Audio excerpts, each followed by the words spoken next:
Hi friends, இப்போ நம்ம சிறடி கேஸை பார்க்க போகிற சிறடி கேஸையில் இன்றைக்கி என்ன கூத்து நடக்குதுன்னு பார்க்குறீங்க. நம்ம முருகனோட கல்யாணங்க. புது மாப்பிள்ளை கீரம் பப்பரே வந்த யோகமாடா அப்படின்னு சொல்லிட்டு பாட்டை போட்டுவிட்டு, பாட்டு கேவலமாக தான் இருக்கும், கமெண்ட்டில் திட்டாதீங்க. இப்படி ஒரு பாட்டை போட்டுவிட்டு அழகாக ரெடி ஆகிட்டு வந்து உட்கார வச்சுருக்காங்கன்னா பார்த்துக்கோங்க. இப்போ ட்ரெண்டிங்கில் இருக்க பாட்டு போட வேணாமா? அதாவது இப்போதைக்கு பாக்கு வெத்தலை மாற்று முடிச்சு பையன் வந்தாச்சு அப்படின்றாங்க. சரி சரி உட்கார வைங்க, அடுத்து பொண்ணு வருவாங்க பாருங்க அப்படின்ற மாதிரி ஆயிடுச்சு.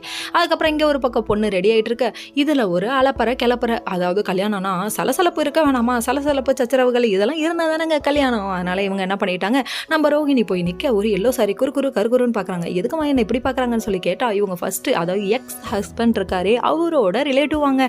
கடைசியில் அங்கே வந்து நிற்க கல்யாணிங்கிறாங்க. கல்யாணியா எங்கப்பா அவர் குடிக்கிற பாட்டிலோட விஷயத்தை பற்றி பேசினாரு. இது பாஸ்கர் ஒரு ராஸ்கல் படத்தில் உள்ள டைலாக், யாரும் தப்பாக நினைக்க வேணாம். அதுக்கப்புறம் இவங்க என்ன பண்ணிட்டாங்க, இதை வந்து ஃபாலோ பண்ணிக்கிட்டே வந்து கேட்க அவங்க ஃப்ரெண்டு மகேஷ்ட ஹெல்ப் கேட்குறாங்க. என்ன பண்ணுறது, உன் கூட சேர்ந்த பாவத்துக்கு நானும் செய்கிறேவான்னு சொல்கிறாங்க. அதாவது அங்கே போய் நின்னா வராங்க, இங்கே போய் நின்னா வராங்க, கடுப்பாயிடுச்சு நம்ம ரோஹிணிக்கு. இதுலேருந்து எஸ்கேப் ஆகிறதுக்கு என்ன பண்ணுறதுனே தெரியலங்க. உடனே நம்ம ஒரு பக்கம் அவங்க யார் அந்த பச்சை கலர் சாரி, அவங்க பேர் ரோஹிணின்னு சொல்கிறாங்க. ரோஹிணியா அவங்க ஒரிஜினல் பேருன்னு சொல்ல வரும்போது முத்து இழுத்துட்டு போயிட்டாருங்க. இப்படி எல்லா பக்கமும் சதி பண்ணால் நான் என்ன தாண்டா பண்ணுவேன் அப்படிங்கிற மாதிரிச்சு.